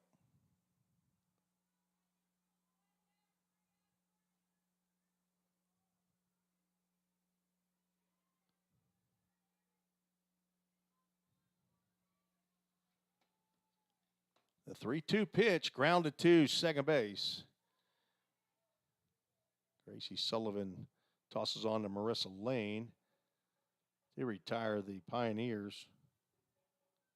Not before they score 4 more runs on 3 hits. There was 1 error, 2 runners left on base. After 4 complete, the Pioneers lead 9-3. You're listening to the VolState Sports Network.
Tim Reese back at Volunteer State Community College. We are moving to the top of the 5th inning, scheduled for 7 here in Gallatin, Tennessee.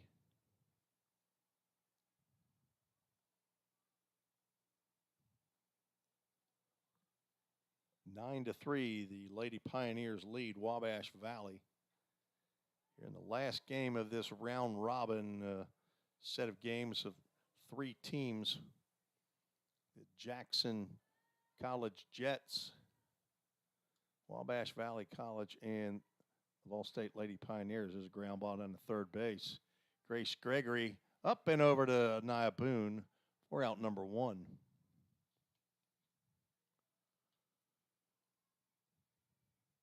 Gracie Sullivan now 0 for 3, all ground outs.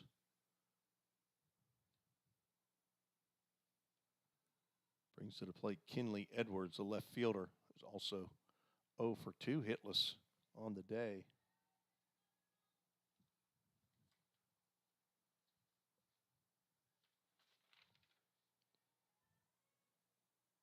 Allie Grace Patton in relief. Misses with that pitch. That was pretty tight. Or was that a called strike? I see it up on the board. I never saw him raise the hand. Need to put a camera just on him. Change up. There's a called strike.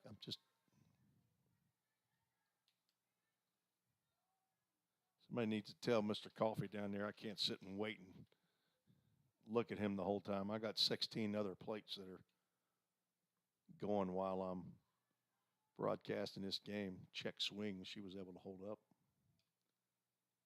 They're going to check down there, and he says also that she held up. Saw some baseball players here earlier prior to the game. Landon Tucker and Danton Reinhardt in attendance. There might have been a couple others as that pitch misses inside. Toyota of Gallatin, full count. Again, just joining us. Big donation to the athletic department by Toyota of Gallatin right across from the school. And there's our 6th foul ball on a first pitch after the count becomes full. Jake Thompson, general sales manager down there. I'll have to get the names of the general manager. I've met him. I just don't remember his name. Another 3-2 foul ball. Off the bat of Kinley Edwards. On deck, Jaylee Akers. This inaugural broadcast of, or audio broadcast, not a live stream. Normally you've seen just the video and, of course, the addition to the scoreboard on the screen. I know it's been helpful just to watch and know what's happening, what inning we're in, but not sure that you'd even be able to see. You barely could see that new scoreboard out there in left center field. We will effort to get some equipment here to get at least a wider screen as ball 4 to Edwards. Puts her on first base with 1 out. Try to get it where you can actually see at least more of the field. The press box here at VolState softball complex is so close to the plate that it's hard to get a camera that you can see the whole field.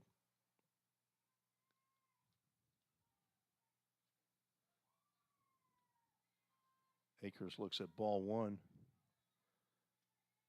So I know for baseball on Friday, I'm going to be trying to work in a second camera to have a tight shot on the pitcher and catcher, and then be able to move to a wide shot when action occurs, when the batter hits the ball.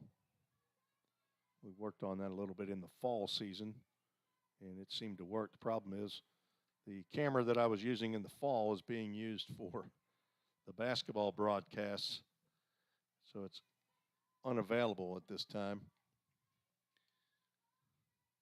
But I'm going to secure some private funding for another camera.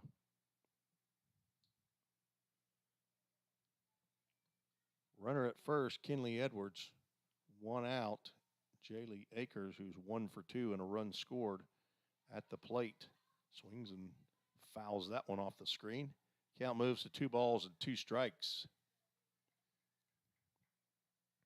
Akers 0 for 2 in yesterday's game between these two teams. Wabash Valley comes in with a 1-1 record. They played 1 game prior to I'm sorry, they are 2-1 because they won game one. A swing and a miss on a changeup. And down goes Akers. Forgot about them playing the game that we were waiting for. They actually had a comeback victory against the Jets of Jackson College. So they came in with a 2-1 record. 2 outs popped up, and that will get right on top of the visitors' dugout. Nia Boone, she's a basketball player, but she can't jump that high. She plays the 4 or 5 position for the Lady Pioneers basketball team. Swing and a foul tip into the glove of Bailey Osbrooks. Count goes no balls, 2 strikes.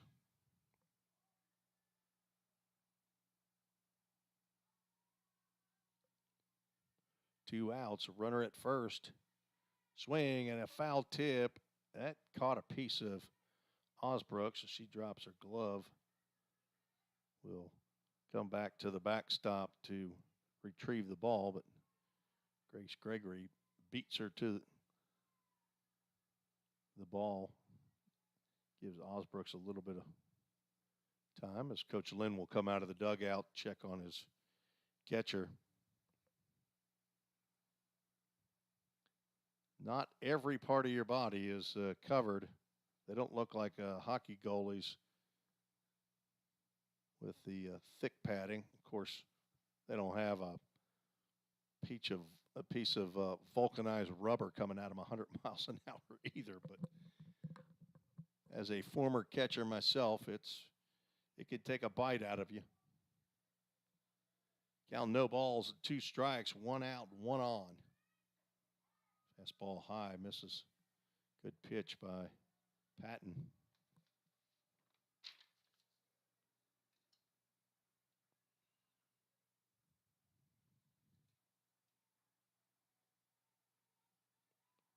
Swing and a miss, and Osbrooks hangs on to that one for the strikeout. You know what? I missed a batter there. That was 3 outs. That was Marissa Lane that was swinging there for the 3rd out. No runs, no hits, no errors, 1 runner left on base. After 4.5, the Pioneers lead 9-3. You're listening to the VolState Sports Network.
I apologize. Had a bit of a scorekeeping mix-up there in the top of the 5th inning. I do know that no runs came across. We'll try to get that figured out. There were 4 batters that came to the plate. And I know 1 walked, so I apologize to the families as that ball is grounded up the middle by the top of the order hitter Katie Davis. And she has her 2nd hit of the ball game on the first pitch she sees from Kirsten White.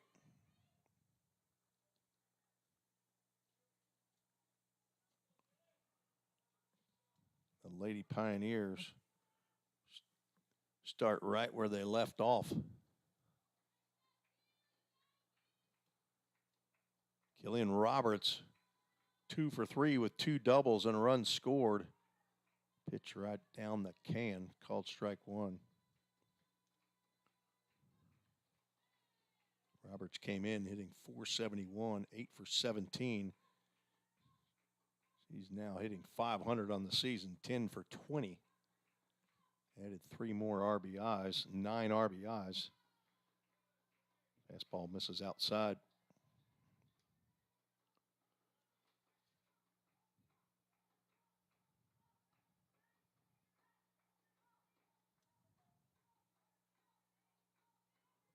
A 9-3 lead. Pitch misses outside. All right, being my first softball game, we have to, is it 8 runs after 5 or is it 10 after 5? 10 after 5, 8 after 6? Okay. So 3 runs and the Lady Pioneers will take this ball game. Sorry, 4 runs. I'll see if I can get my math right. I would need to get 4 runs to have a 10-run rule in effect.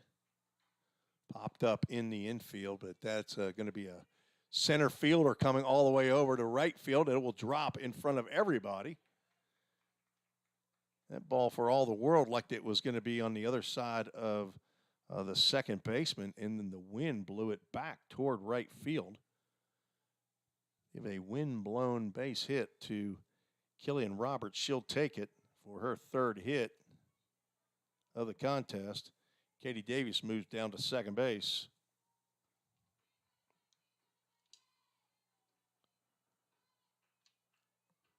Thirteenth hit of the ball game for VolState. Grace Gregory looking for her first. She is 0 for 2 with a walk. She's a pitch right down the can, called strike.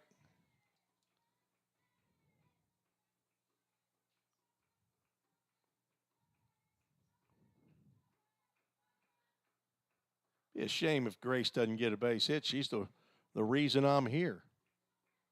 Talked to her yesterday at the men's basketball game. She will attempt to bunt. Come up empty. Strike 2. Talking to her, she said that, hey, we're playing a softball game tomorrow at 1 o'clock. And I said, hey, the baseball team is not playing tomorrow, and I might be available if you all would want a audio broadcast. And she said, bring it. So here we are. She will go down looking on a nice pitch by Kirsten White. Tough day at the plate for Grace Gregory. 1 out. Brings Bailey Osbrooks to the plate. She is 1 for 3 with a double, 2 RBIs.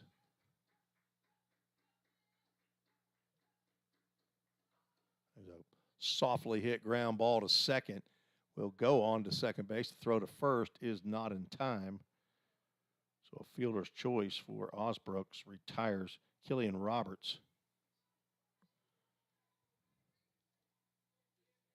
For out number 2, putting runners at first and third, Sydney Harris stepping to the plate with a perfect day so far. A double in the second, a single in the third, and a double in the 4th inning. 2 RBIs, looking for more. As Katie Davis is on at third base. Pitch at the knees, called strike. 5 runs in the third, 4 runs in the 4th. For the Lady Pioneers, they lead 9-3, trying to win game number 5 on the season out of 6. Pitch just missed outside. Kirsten White on in relief of Demi Wolf. Gave up all 9 runs.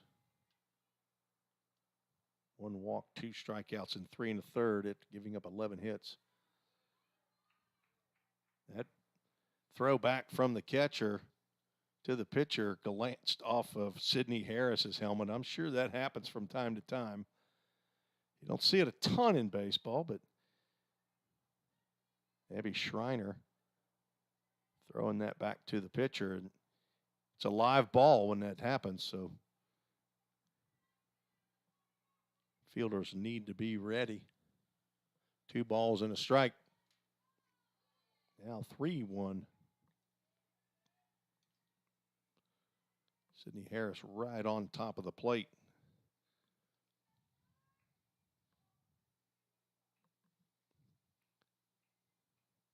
Cheyenne Lester on deck, the DP, designated player. Ball 4, and that will load the bases. Possibility of a walk-off right here if Cheyenne Lester could drive one out of the park. Cheyenne has 1 home run already on the season.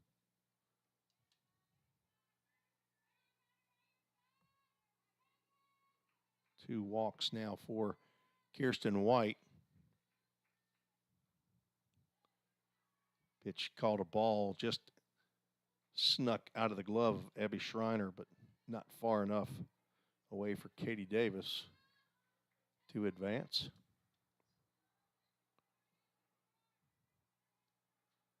Lester 1 for 2 with a single and a walk.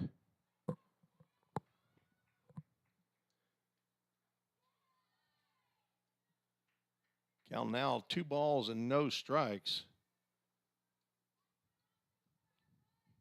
To the right-handed hitting Lester.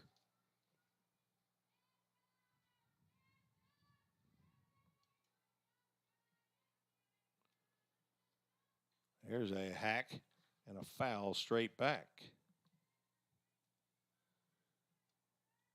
Well, aggressive on that 2-0 count.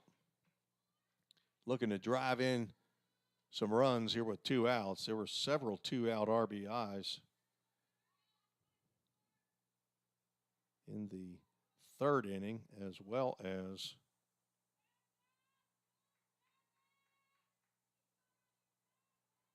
nope, 3rd inning was it. There's a ball down low. White in danger of walking in a run as the count goes 3 balls and 1 strike. That 3rd inning, there was a single, a hit by pitch, and a single and a double that scored 3 runs, but then 2 more hits with 2 outs. Actually, 3 straight hits. There's a ball right down the can. Kind of surprised Lester didn't go after that one and bring us to a Toyota of Gallatin full count. Runners will be moving as the ball crosses the plate with 2 outs and the bases loaded. So a ball in the gap here should clear the bases. Of course, the Lady Pioneers need 4 to walk it off. That's a fly ball out to right center. There's a chance. That ball is gone. And this ball game is over as Cheyenne Lester just sneaks one over the fence in right field. And I don't see anybody walking off the field, but that's 4 runs. Put them up 13-3, and by my count, that is the ball game. Now I see Wabash Valley walking off. I thought my math was correct there. So a walk-off grand slam by Cheyenne Lester will end this 2nd game of today's doubleheader for Wabash Valley. Just shy of 2 hours.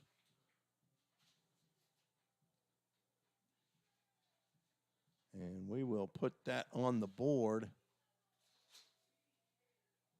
and make this a final as you see the teams shaking hands.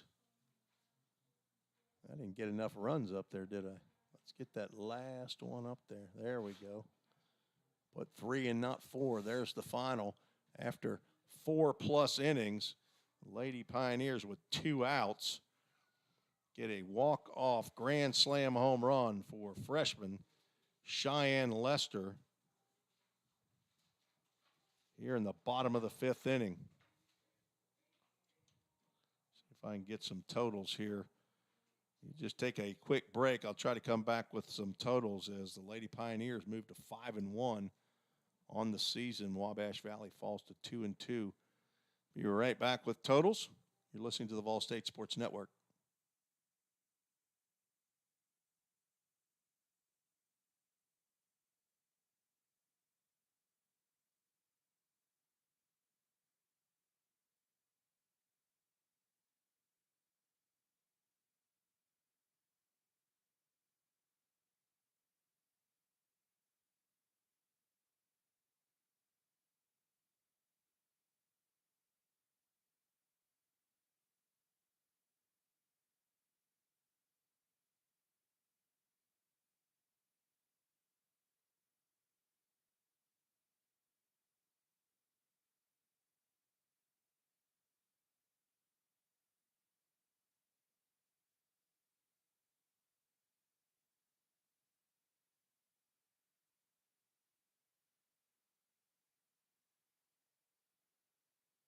Tim Reese back at VolState, where we have gone final.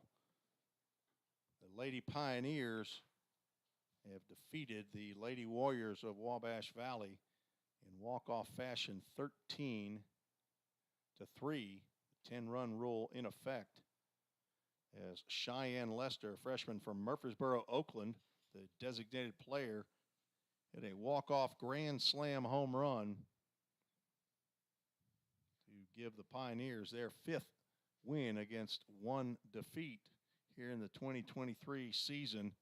A great start for the Lady Pioneers. Head coach Johnny Lynn and assistant coach Christian Lynn.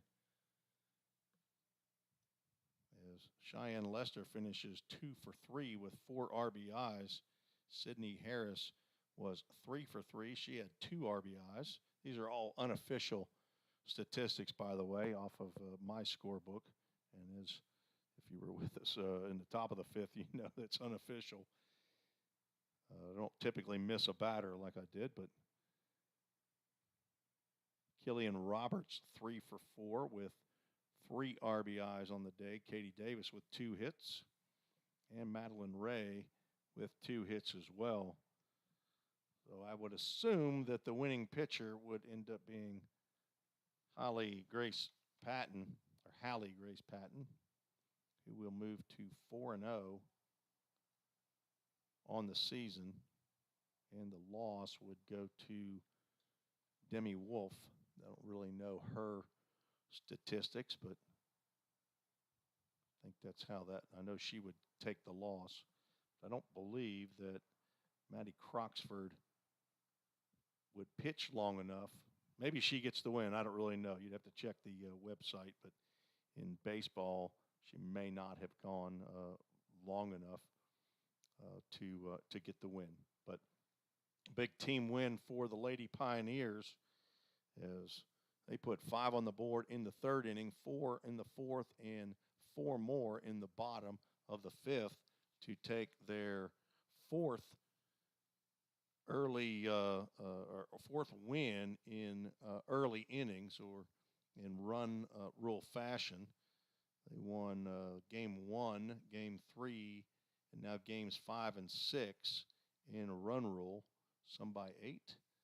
And actually, this is the first 10-run rule game for the Lady Pioneers.